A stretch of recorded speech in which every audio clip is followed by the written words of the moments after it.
Hi everyone, you're welcome back to my YouTube channel. My name is Nancy, and if this is your first time coming across my channel.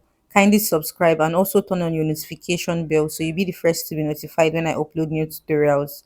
In today's class, I'm going to be sharing with you guys on how to make a wrap shirt. If this is something you're interested in learning, keep on watching and let's get started.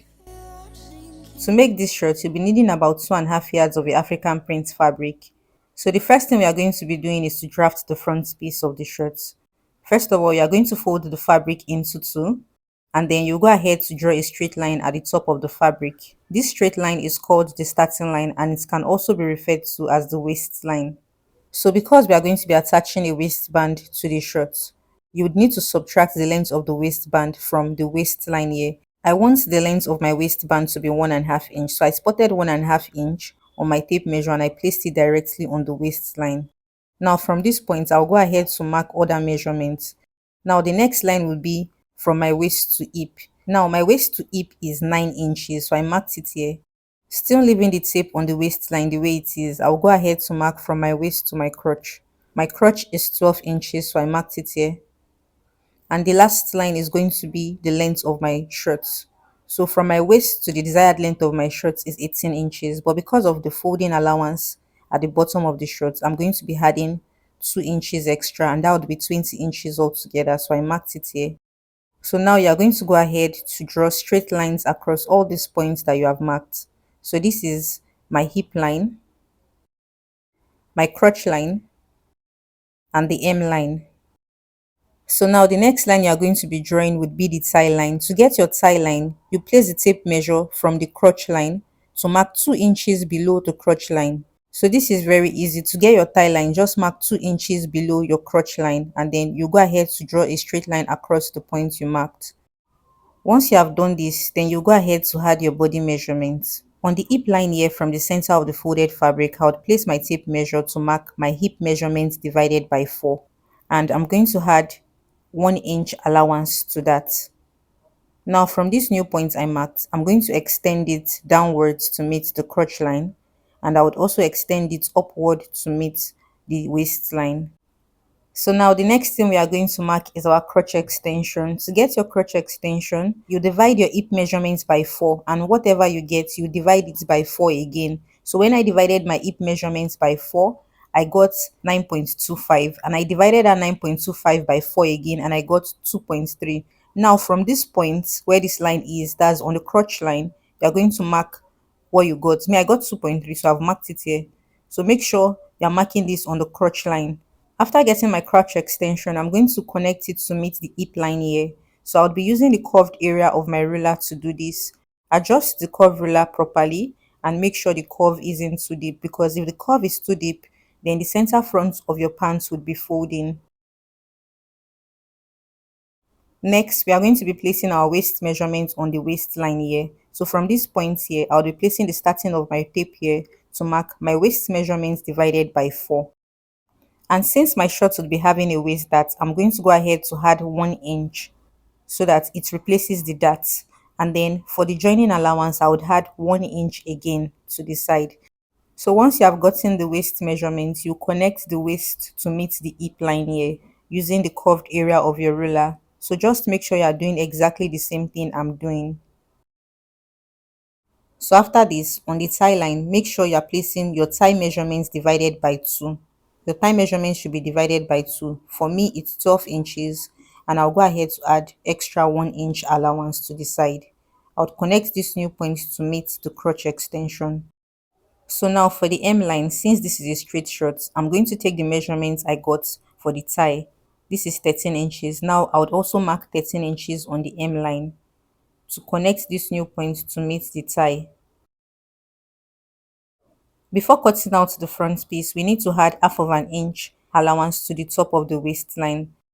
So the reason why I added this half of an inch allowance to the top of the waistline is because this is the little allowance we'll be using in attaching the shorts on the waist area to the waistband.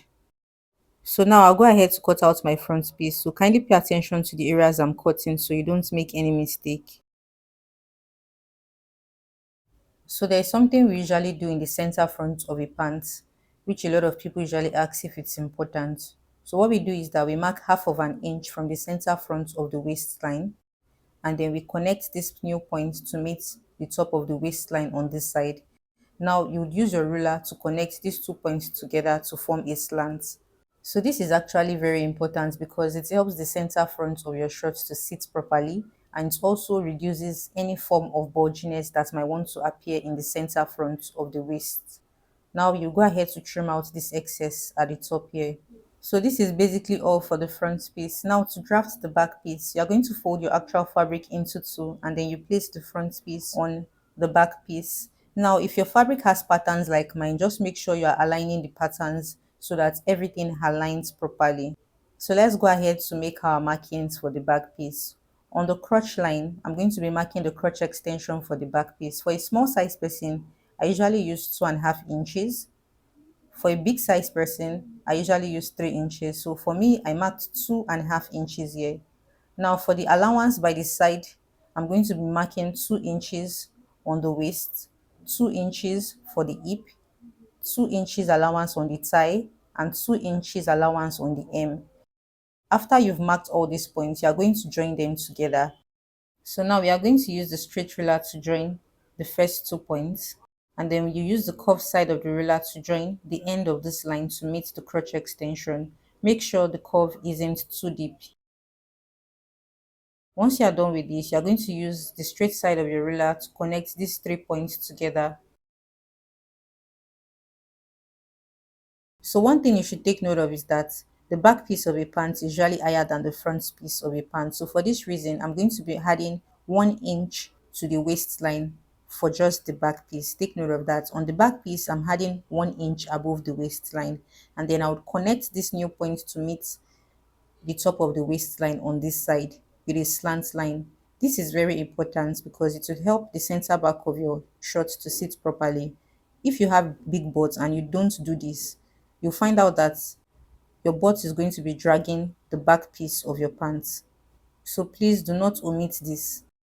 Now, after you've done that, you go ahead to cut out your back piece. Kindly pay attention to the areas I'm cutting so that you don't make any mistake. So once you are through with the back piece, the next step is to head over to the sewing machine to stitch the crotch curve for both the front piece and the back piece by half of an inch. After stitching, this is how the front is going to be.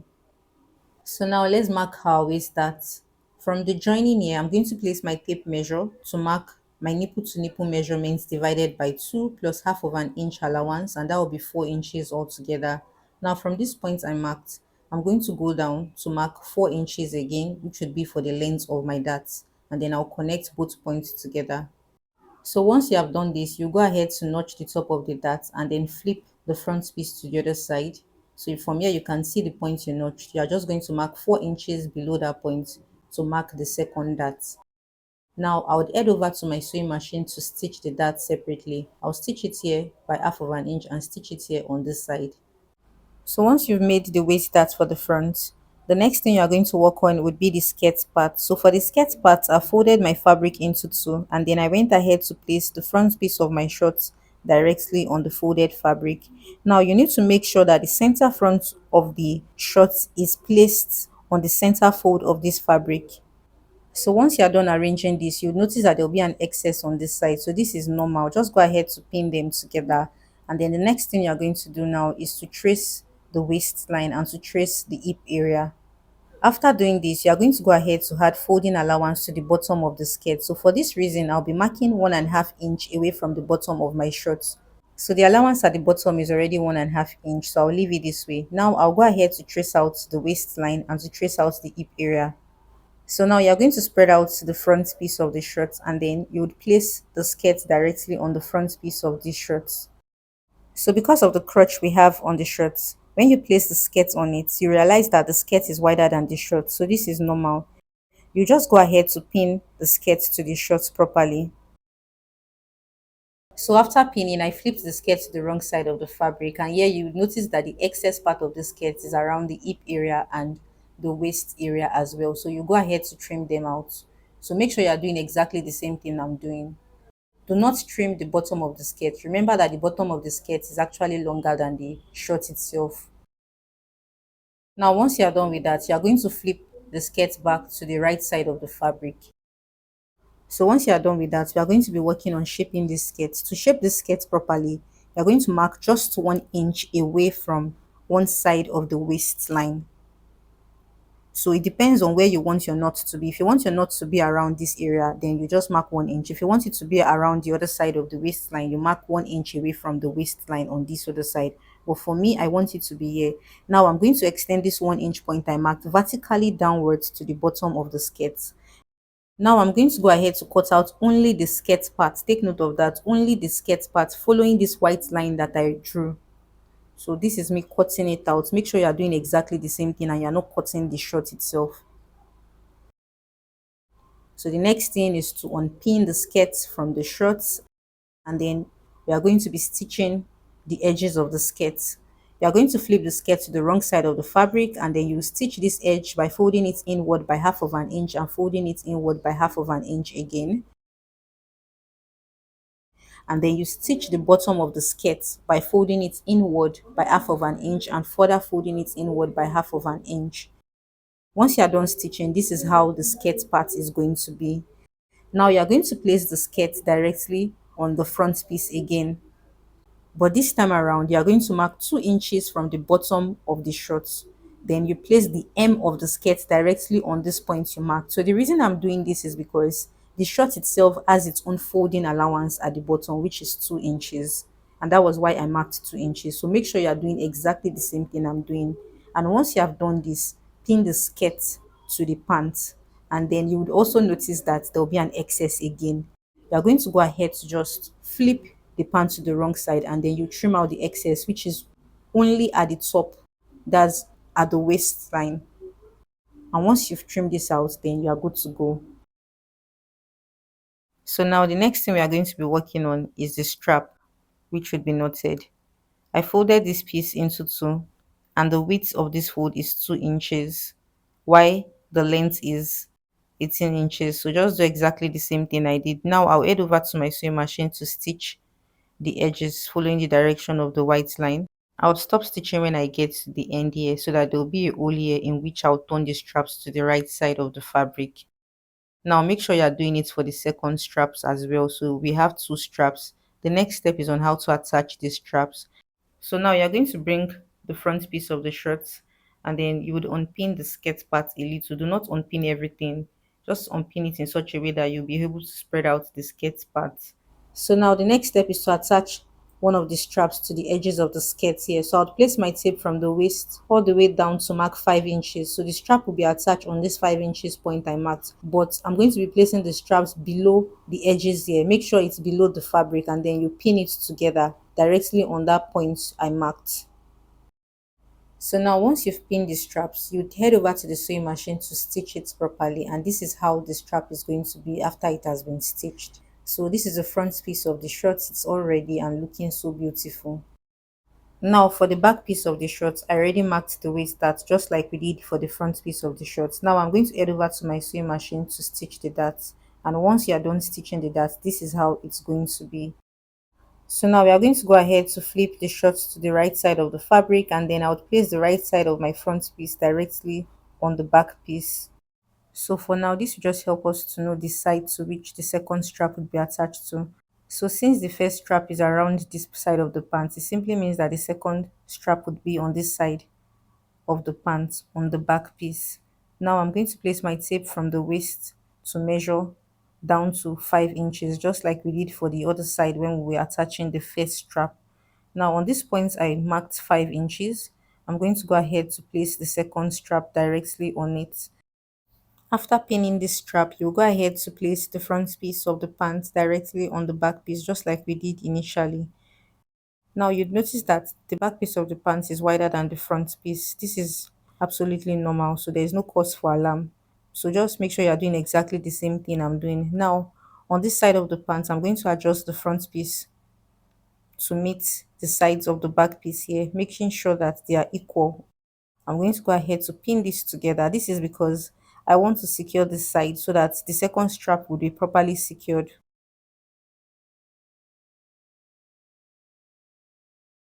Now you're going to head over to your sewing machine to join these sides together. So after stitching the sides, you are going to go ahead to align this side of the front piece to meet this side of the back piece so that the edges are equal and placed on each other.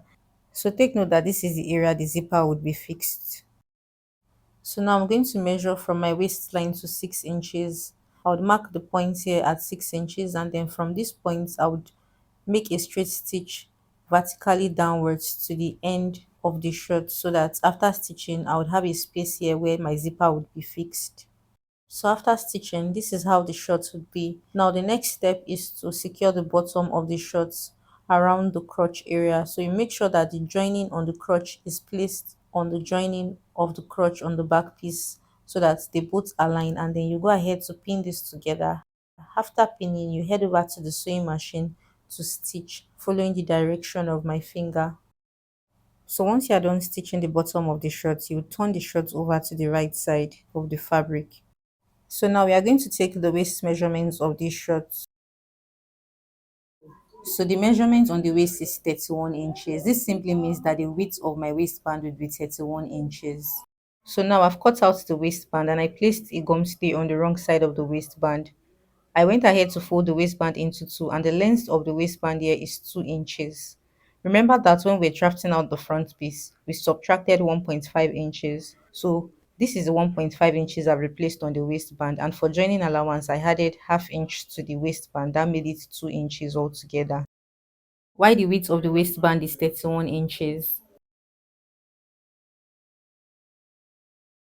Once you have measured the waistband accurately, the next thing you are going to do is to fold one of the edges in by half of an inch, just like I've done here, and then you fold the waistband into two again. So now these rough edges of the waistband would be placed on the wrong side of the fabric directly on the waist of these shorts. Now I'm going to go ahead to pin them together. So just do exactly the same thing you see me doing.